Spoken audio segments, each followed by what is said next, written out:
lagi. Untuk peserta selanjutnya dengan nomor peserta 19, Adik Charis Amanda Aurora dengan judul cerita Kisah Nabi Ibrahim. Kepada Adik Charis kita persilakan.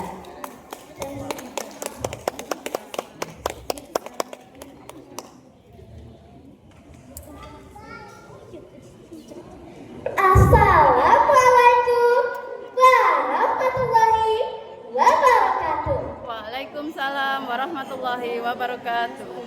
Apa kabar semua? Baik.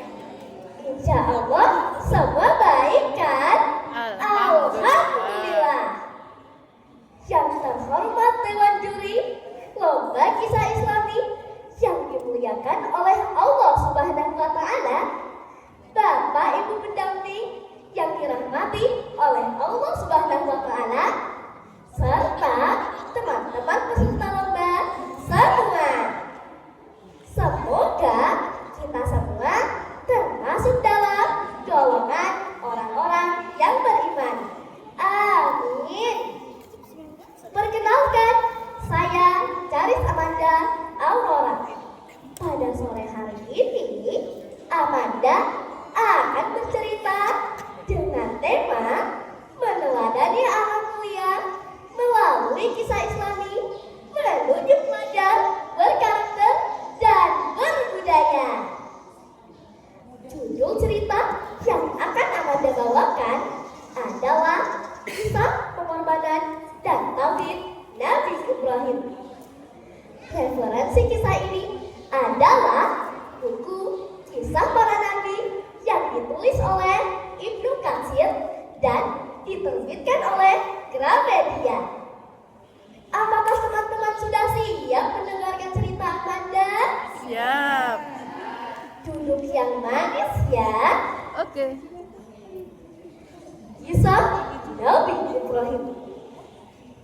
Pada zaman dahulu, di negeri Babilonia yang megah dan kaya, hiduplah seorang pemuda bernama Ibrahim.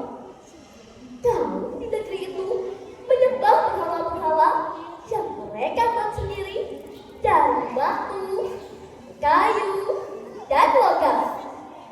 Bahkan ayah Ibrahim sendiri adalah pembuat berhala terkenal.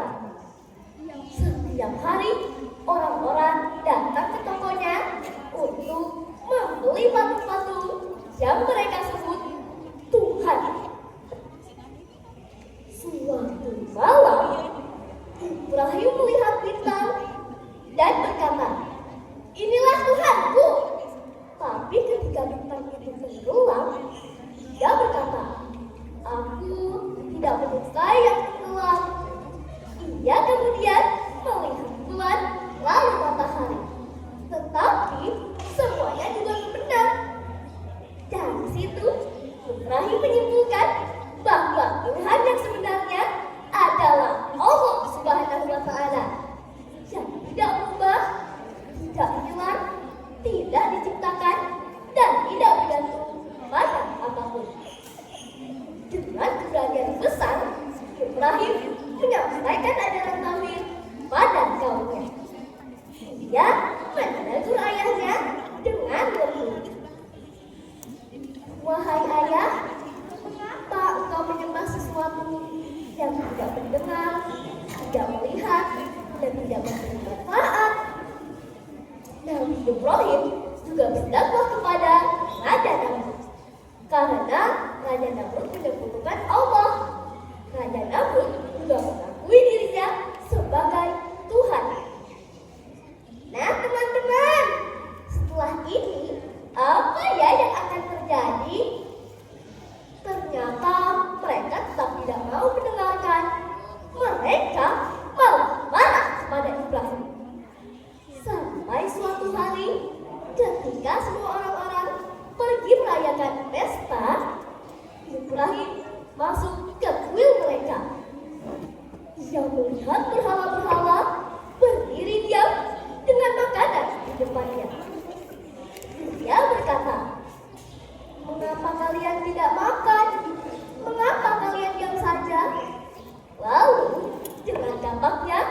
Ibrahim menghancurkan semua berhala kecuali satu yang paling besar.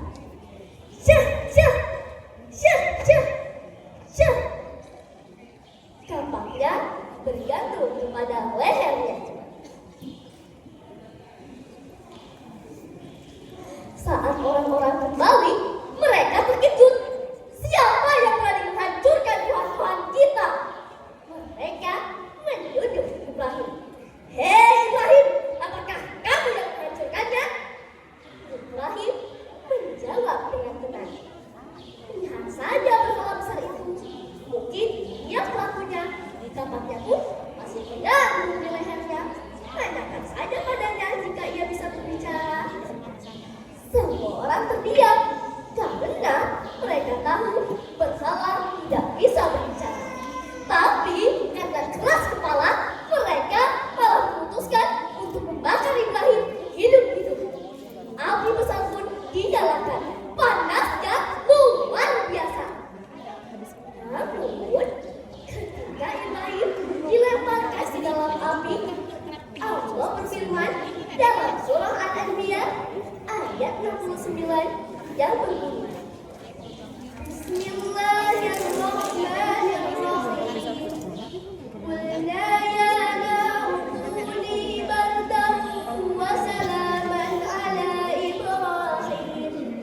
Yang artinya, wahai api, jadilah dingin dan keselamatan bagi Ibrahim. Api yang panas pun menjadi dingin. Nabi Ibrahim keluar dengan selamat. Nah teman-teman, itulah bukti bahwa Allah selalu menolong hambanya yang bertauhid. Tahun demi tahun berlalu. Nabi Ibrahim akhirnya dikaruniai seorang putra yang sangat ia cintai. Apakah teman-teman tahu siapa nama putra Nabi Ibrahim? Ismail. Ya, betul. Namanya Ismail alaihissalam. Ibrahim sangat bahagia. Namun Allah ingin menguji keimanan dan ketaatannya. Suatu malam, Ibrahim bermimpi bahwa Allah memerintahkannya untuk menyembelih anaknya sendiri. Beliau sangat sedih, tapi beliau tahu perintah Allah harus ditaati.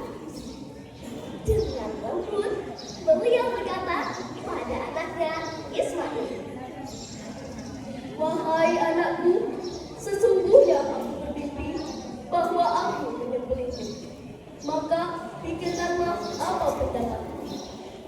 Dia Ismail menjawab dengan tenang, "Wahai ayahku, lakukanlah apa yang diperintahkan oleh Allah kepadamu.